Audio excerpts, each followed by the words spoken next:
Bonjour, l'histoire tourne autour de Kevin, un garçon timide qui vit ses journées en silence, écrasé par les moqueries et l'oppression de ses camarades, complètement invisible aux yeux de celle qu'il aimait depuis toujours, car il n'a jamais eu le courage de l'aborder. Lorsqu'il se fait à nouveau tabasser, un guérisseur étrange offre à cet étudiant brisé des dons que personne n'aurait jamais dû recevoir. Bienvenue sur Cap Movie, le titre vous est partagé en description, mangez un croissant et plongeons directement dans l'histoire.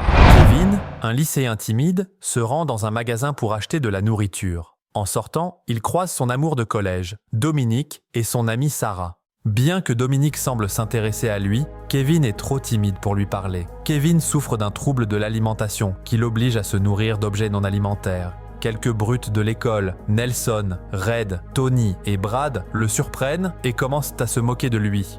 Dominique tente de le défendre, mais il jette Kevin par la tête dans une poubelle tout en filmant la scène. Heureusement, le propriétaire du magasin arrive et met fin à l'incident.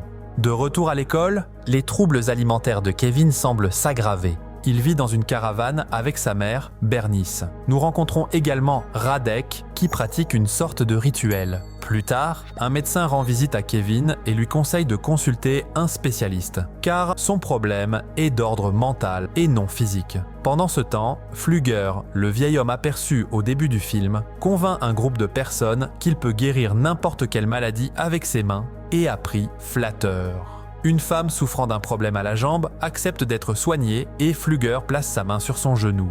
Miraculeusement, la femme se rétablit devant la foule. Impressionné, Bernice lui demande d'aider son fils et il accepte. Plus tard, Radek confronte Flügger, exigeant qu'il lui rende le pouvoir de guérison qui appartient à ses ancêtres depuis plus de 100 ans. Flügger prévient que quiconque tentera de lui faire du mal se fera automatiquement du mal à lui-même. Le vieil homme refuse de rendre le pouvoir et part avec Bernice. Lorsqu'ils arrivent chez Kevin, Flügger insiste pour être payé avant de l'aider. Il touche Kelly mais se sent mal et se rend à la salle de bain pour se ressaisir. Flügger revient, fumant une cigarette, et lorsqu'il touche à nouveau Kevin, il ressent tous les maux de Kevin et meurt soudainement. Kevin se réveille et pour la première fois depuis longtemps, il dit à sa mère qu'il a faim. Bernice remarque que la cicatrice sur la poitrine de Kevin a disparu. Le lendemain matin, Kevin se coupe accidentellement le doigt, mais la blessure guérit instantanément. Il le dit à sa mère, mais celle-ci ne le croit pas vraiment et se contente juste d'être heureuse que son fils soit finalement guéri de son trouble. Plus tard, lorsque le vélo de Kevin tombe en panne, il rencontre à nouveau Dominique qui commente avec intérêt son nouveau look. Alors que Kevin s'apprête à partir, Red, une brute de l'école, apparaît et le frappe, mais chaque coup rebondit sur lui-même, l'effrayant suffisamment pour qu'il s'enfuit. À la maison, Kevin annonce à sa mère qu'il a trouvé un emploi. Soudain, on frappe fort à la porte. Nelson, Red et son père, Gustave l'entraîneur de l'école, demandent à savoir qui a frappé son fils. Kevin explique. Mais Gustave ne le croit pas et traite Kevin d'enfant raté, ce qui met Bernice en colère et elle lui claque la porte au nez. Après cela, Kevin montre ses pouvoirs à sa mère. Il lui demande de le pincer et elle ressent la douleur à sa place. Il démontre même que le feu ne peut pas lui faire de mal. À l'école, Sarah prête à Dominique un bandeau pour attacher ses cheveux. Pendant le cours, Kevin, assis derrière Dominique, remarque que le bandeau est tombé devant lui. Il le ramasse délicatement et le lui rend. Kevin s'imagine avec Dominique dans une pièce chaude où elle essaie de le rafraîchir. Et dans la réalité, Dominique se met à ressentir quelque chose d'inhabituel et Sarah aussi ressent des trucs étranges. Dans sa tête, Kevin se voit entouré par Dominique et Sarah qui le serrent dans leurs bras, ce qui rend les filles de plus en plus agitées, jusqu'à ce que Sarah laisse échapper un cri en plein cours. Kelly tombe de sa chaise et file en vitesse, tandis que les filles restent complètement perdues. Le soir, les étudiants se retrouvent tous à la plage, où Nelson et ses amis importunent Dominique. Kevin s'en aperçoit et prend sa défense. Les gars le menacent, et Kevin tient tête car il peut compter sur son super pouvoir. Gustave intervient et demande à ses fils de se retirer, mais prévient Kevin qu'il le traduira au conseil de discipline. Furieux, Kevin prend son vélo et s'en va. Brad et ses amis le suivent dans leur voiture de sport, essayant de l'effrayer en roulant trop près. À un moment donné, Kevin tombe de son vélo et est violemment percuté par la voiture. À la surprise de tous, c'est Brad qui est blessé. Choqués, les garçons sortent aussitôt de la voiture et essaient d'appeler une ambulance, mais s'enfuient lorsqu'ils voient Kevin indemne, laissant Brad derrière sans aucun secours. Plus tard, Kevin change de t-shirt et remarque que ses blessures guérissent instantanément.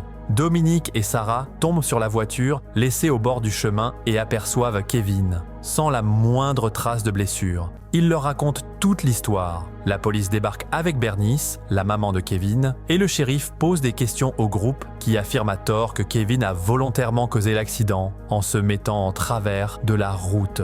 Le lendemain matin, Dominique fait des allusions à Kevin pour qu'il l'invite au cinéma, mais il ne capte pas et c'est elle qui finit par l'inviter. Pendant ce temps, Nelson et ses amis préparent leur vengeance. Le soir, Kevin est avec sa mère, qui ne se sent pas bien, alors il va lui chercher des médicaments. Les brutes attendent devant la caravane et, dès que Kevin s'en va, ils passent à l'action. Ils attachent la base de la caravane à un camion et la tirent, ce qui la fait tomber violemment. L'impact provoque une fuite de gaz et quelques instants plus tard, la caravane explose avec Bernice à l'intérieur. Kevin arrive et tire sa mère des flammes, mais il est beaucoup trop tard. À l'hôpital, le shérif rend à Kevin les affaires de sa mère. Après avoir fait ses adieux à sa mère, Kevin envisage de déménager dans une autre ville, mais se rend d'abord sur la tombe de Flugger, suivi par Dominique. Elle lui dit que c'est dommage qu'ils doivent partir, puis l'embrasse sur la joue, ce qui donne à Kevin le courage d'embrasser Dominique, comme il en a toujours rêvé. Cependant, elle se rend compte que Kevin est à l'origine de l'expérience étrange qu'elle a ressentie en classe ce jour-là. Contrariée, elle lui dit au revoir et s'en va. Kevin mange une feuille sur la tombe de Flugger, mais vomit immédiatement. Sarah, qui observe la scène de loin, a tout vu. Plus tard, le shérif emmène Kevin dans sa nouvelle maison, mentionnant qu'ils ont découvert que le support de la caravane de sa mère avait été saboté avant qu'elle n'explose.